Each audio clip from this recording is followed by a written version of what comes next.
मेरे प्रिय दोस्तों और मित्रों, पिछले वृत्तांत गंगा दशहरा के अंतर्गत मैंने आपको बताया था।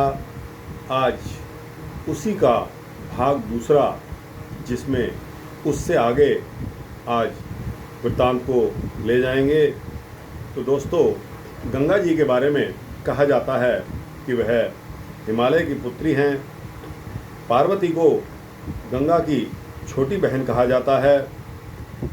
गंगा का विवाह राजा शांतनु से हुआ था और उन्होंने उनसे इस शर्त पर विवाह किया था कि वे अपनी इच्छा से जो चाहें वो करेंगी। जिस दिन राजा हस्तक्षेप करेंगे उस दिन वे वापस चली जाएंगी। गंगा अपने पुत्रों को जन्म लेते ही गंगा की धारा में डाल आती थी। शांतनु राजा देखते देखते, क्योंकि वचनबद्ध होने के कारण कुछ नहीं कह सकते थे, किंतु गंगा जब अपने 8वें पुत्र को जन्म लेते ही गंगा की धारा में बहाने के लिए गई तो राजा ने टोक दिया। राजा से नहीं रहा गया और राजा ने कहा कि आप ऐसा क्यों करती हो। उनके इतना कहते ही गंगा ने वह पुत्र उन्हें देते हुए कहा कि अब शर्त के अनुसार मुझे वापस जाना होगा। और फिर उन्होंने उन 8 पुत्रों के पूर्व जन्म की कथा सुनाई कि किस प्रकार वे शापग्रस्त होकर पृथ्वी पर जन्मे और उनका उद्धार करने तथा मृत्युलोक से शीघ्र ही मुक्ति दिलाने के लिए गंगा ने यह कार्य किया।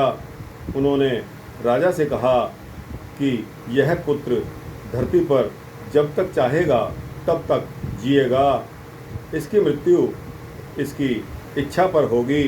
यह महान तपस्वी, सत्यवादी, दृढ़ प्रतिज्ञावादी, महान त्यागी, धर्मात्मा और महान पुरुष होगा और युग युग तक इसकी कीर्ति अमर रहेगी। ऐसा कहकर गंगा अंतर्ध्यान हो गई। यही पुत्र भीष्म पितामह के नाम से प्रसिद्ध हुआ और पिता के सुख के लिए आजीवन ब्रह्मचर्य का पालन करने का प्रण लिया।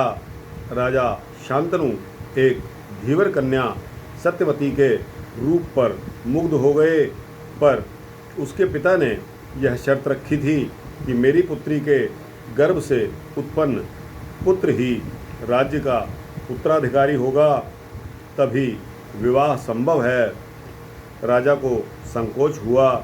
भीष्म को जब यह ज्ञात हुआ तो उन्होंने पिता को धर्म संकट से उबारने के लिए प्रतिज्ञा कर दी कि मैं राज्य नहीं लूँगा और ब्रह्मचारी रहूँगा, जिससे कि मेरी कोई संतान नहीं होगी और जो राज्य के उत्तराधिकारी होने का दावा कर सके। भीष्म की यह प्रतिज्ञा आज भी प्रतिज्ञा के नाम से उदाहरण के रूप में प्रस्तुत की जाती रही है। दोस्तों, भीष्म की यह प्रतिज्ञा अटल थी, उसको कोई टाल नहीं सकता था। भीष्म का नाम गांगेय भी था, क्योंकि वह गंगा पुत्र थे। गंगा को कुमार सृजी भी कहा जाता है। वह इसलिए कि उन्होंने शिव पार्वती के पुत्र कुमार कार्तिकेय का पालन किया था। कुमार कार्तिकेय को गर्भ में धारण करना दुरूह कार्य था, इसलिए पार्वती के गर्भ को गंगा ने सिरजा था। लोकगीतों में और लोक कथाओं में गंगा को पार्वती की सौतन के रूप में प्रस्तुत किया गया है तथा शिव का गंगा के प्रति प्रणय दिखाया गया है। गंगा के और भी नाम हैं, जिनमें भद्र, सोना, गादिनी, किराती, देवमूर्ति, हरशेखरा, मंदाकिनी इत्यादि हैं। शास्त्रों में गंगा की महिमा का बखान इस प्रकार है। गंगा का स्पर्श करने मात्र से ही मनसा वाचा कर्मणा इत्यादि सारे पाप और कलेश नष्ट हो जाते हैं। चरक संहिता के अनुसार गंगा जल को पृथ्वी कहा गया है। इतिहास साक्षी है कि सभी धर्मों के अनुयायियों ने गंगा जल के महत्व को स्वीकारा है। यहाँ तक कि मुगल शासकों ने भी गंगा जल को औषधि के रूप में तथा पवित्र जल के रूप में प्रयोग किया है। भोजन कुतूहल नामक हस्तलिखित ग्रंथ में गंगा जल को स्वच्छ, सुस्वाद, शीतल और पाचक पथ्य बताया गया है। गंगा जल का प्रयोग बुद्धिवर्धक भी कहा गया है।